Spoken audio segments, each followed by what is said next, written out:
جدا. هنصوره لكم من الواجهة الامامية عشان يظهر اكتر ويبان اكتر. بصراحة مبنى هيئة البريد شكله جميل جدا. ده على ايدينا الشمال ده مبنى هيئة البريد. كل مرة طبعا بنصور البنك الاهلي وبنك القاهرة والحاجات دي، احنا المرة دي صورنا ده كده على ايدينا اليمين بنك القاهرة، وبعد منه بنك مصر. طبعا الناس خلاص المفروض ان هي حفظت معانا.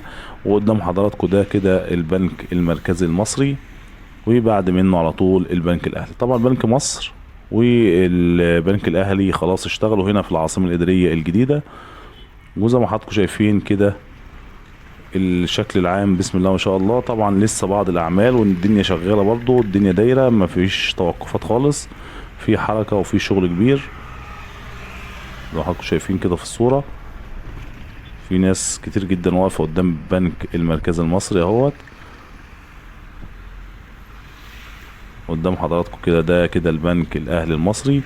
وعلى ايدينا الشمال تكملة الحي المالي من المحور على طول، تكملة منطقة المولات افرون وباراجون 1 وبعض المولات الناحية التانية على ايدينا الشمال. ده هنا كده البنك الاهلي المصري قدام حضراتكم في الصورة. وبدأت برضو من هنا منطقة مولات موجودة على المحور اللي احنا ماشيين عليه. زي ما حضراتكم شايفين الشكل العام. ان شاء الله هنصور لكم اكتر من فيديو في المنطقة، وهنخش جوه وهنصور بحيث الناس تتابع معانا الدنيا على الطبيعة.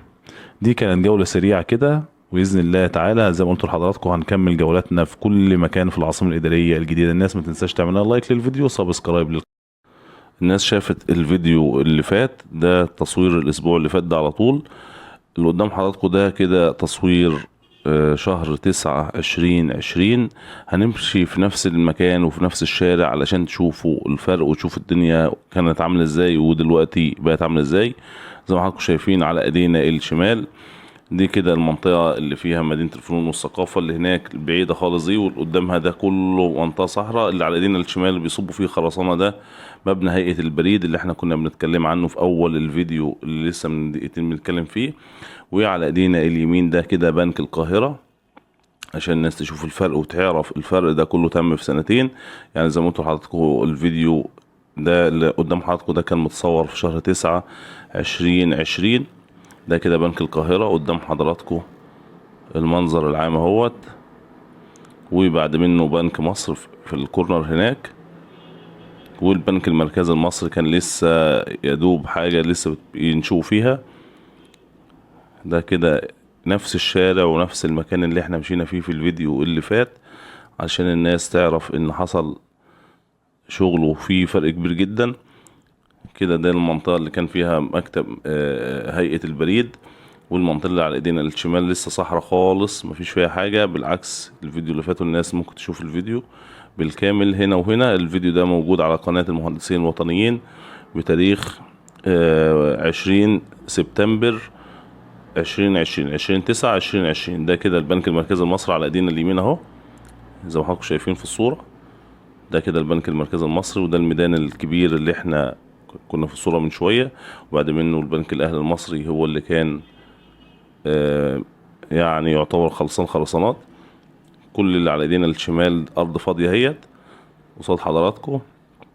وكده البنك الاهلي المصري بدأ يظهر في الصورة. وبعد منه طبعا هتلاقوا صحراء ما فيش حاجة. ده كده البنك الاهلي المصري. وده بنك تنمية الصادرات اللي جوه ده، او بنك التنمية الزراعي، بنك التنمية الزراعي قدام حضراتكم اللي في الصورة جوه ده. بعد منهم ارض صحراء ما فيش فيها اي حاجة خالص زي ما حضراتكم شايفين كده في الصورة. دي كلها ارض صحراء اهي على يمين وعلى شمال الصورة ارض صحراء خالص ما فيش فيها اي حاجة، علشان الناس اللي كانت بتقول فنكوش اياميها برضو ما زال نفس الناس بيقولوا عليها برضو العاصمة فنكوش.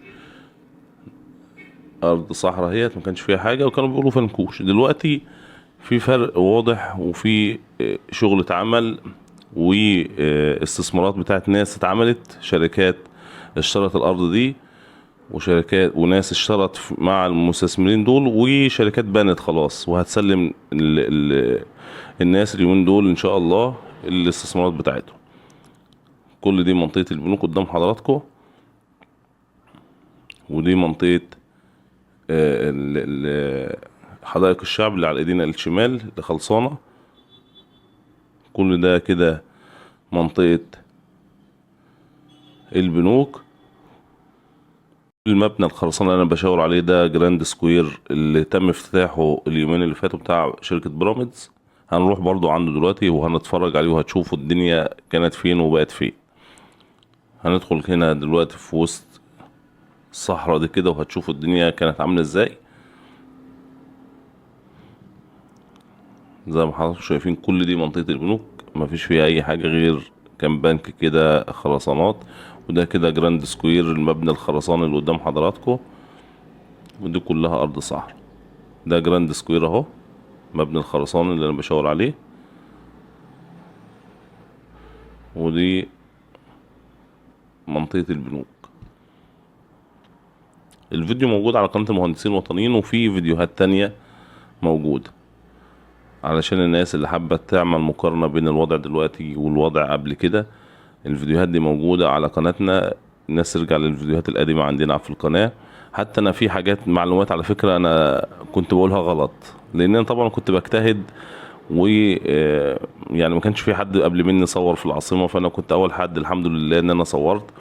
والحاجات دي ان انا عملت لها ارشيف عندي.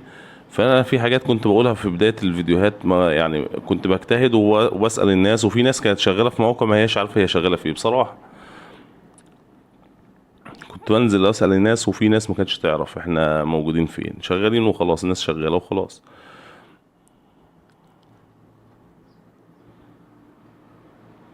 كل دي منطقة البنوك زي ما حضراتكم شايفين، منطقة صحراء خالص. هنطلع تاني بره وهنروح عند منطقة الوزارات.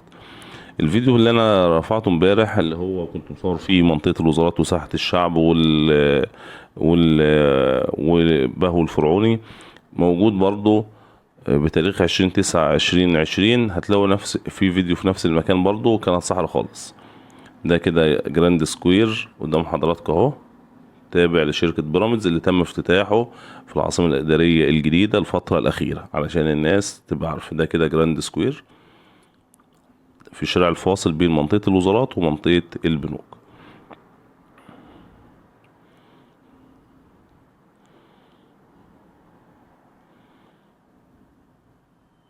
ده كده جراند سكوير اهو قدام حضراتكم.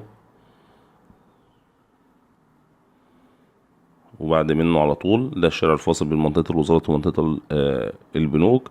بعد منه على طول منطقة الوزارات. كانت يعني إلى حد ما الدنيا المباني شكلها خلصان، بس طبعا الدنيا جوه كانت اللاندسكيب والشوارع والكلام ده كله ما كانش في أي حاجة خلصانة. ده كده منطقة القصر الرئاسي ومنطقة ايه الحدائق الشعب. زي ما حضراتكم شايفين المنظر العام قدام حضراتكم. الناس ممكن ترجع للفيديوهات القديمة وتتفرج عليها وتشوف الدنيا دلوقتي فين، ودلوقتي الدنيا كانت قبل كده عاملة ازاي، علشان تعرف ان اتبذل مجهود وفي شغل اتعمل